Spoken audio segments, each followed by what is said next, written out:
قربانی کتنے دن تک کی جا سکتی ہے، اس کے بارے میں حضرت عبداللہ ابن عمر رضی اللہ تعالی عنہما کی روایت کردہ حدیث پاک موطا امام مالک میں موجود ہے۔ آپ فرماتے ہیں الاضحیٰ یومانی بعد یوم النحر، کہ قربانی یوم نحر کے بعد مزید 2 دن تک ہے،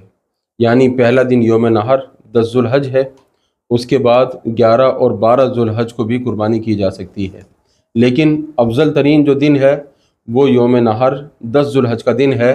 کہ نبی اکرم صلی اللہ تعالیٰ علیہ وسلم نے ہمیشہ یوم نحر ہی کے دن قربانی فرمائی ہے۔ یوم نحر کے دن جیسے ہی نماز عید سے فارغ ہوں تو اس کے بعد قربانی کی جا سکتی ہے۔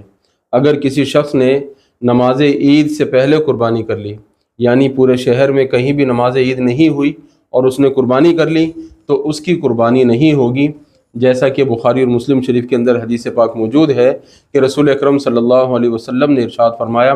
من ذبح قبل الصلاۃ فانما یذبح لنفسہ، کہ جس نے نماز سے پہلے قربانی کر دی، جانور ذبح کر دیا، تو وہ اس نے اپنے لیے ہی کیا ہے، یعنی قربانی کا ثواب اس کے لیے نہیں ہے۔ ومن ذبح بعد الصلاۃ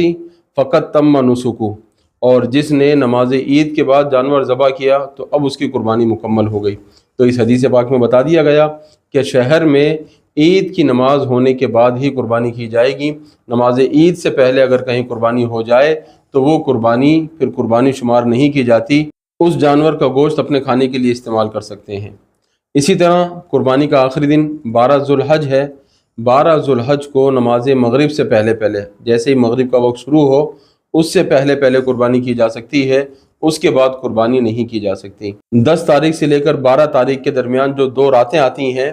ان 2 راتوں میں قربانی کرنا مکروہ ہے۔ اگر کوئی شخص رات میں قربانی کرے گا اس کی قربانی ہو جائے گی، لیکن اس کو علماء نے مکروہ قرار دیا ہے، کیونکہ رات میں عام طور پر اندھیرا ہوتا ہے، صحیح طور پہ قربانی نہیں ہو پاتی، تو اس لیے رات میں قربانی کرنے سے بچا جائے، دن میں ہی قربانی کی جائے کہ یہی بہتر طریقہ ہے۔ اب سوال یہ ہے کہ کیا 13 ذوالحج کو قربانی کی جا سکتی ہے، یعنی چوتھے دن قربانی کر سکتے ہیں یا نہیں؟ تو اس بارے میں گزارش یہ ہے کہ نبی اکرم صلی اللہ تعالیٰ علیہ وسلم نے 13 ذوالحج کو کبھی قربانی نہیں فرمائی۔ آپ علیہ الصلوۃ والسلام کا معمول رہا کہ آپ نے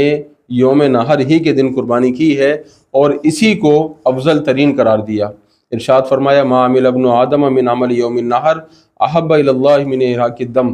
کہ یوم نحر کے دن آدمی سب سے بہترین جو عمل کرتا ہے وہ جانور کا خون بہانا ہے،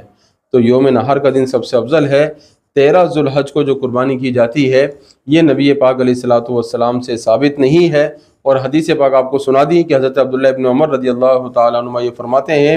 کہ قربانی یوم نحر کے بعد 2 دن ہے، تو یہ کل 3 دن ہوئے، 10، 11، 12۔ اب اگر بالفرض یہ سمجھ بھی لیا جائے کہ بھئی 13 کو بھی قربانی ہو سکتی ہے، تو پھر زیادہ افضل اور بہتر تو یہی ہے کہ حضور کے طریقے پر عمل کیا جائے اور 10 ذوالحج کو ہی قربانی کی جائے۔ تو لہٰذا گزارش یہی ہے کہ کوشش کریں کہ 10 ذوالحج کو قربانی ہو، ورنہ 11 کو بھی ہو سکتی ہے، 12 کو بھی ہو سکتی ہے، 13 کو قربانی نہیں ہو سکتی۔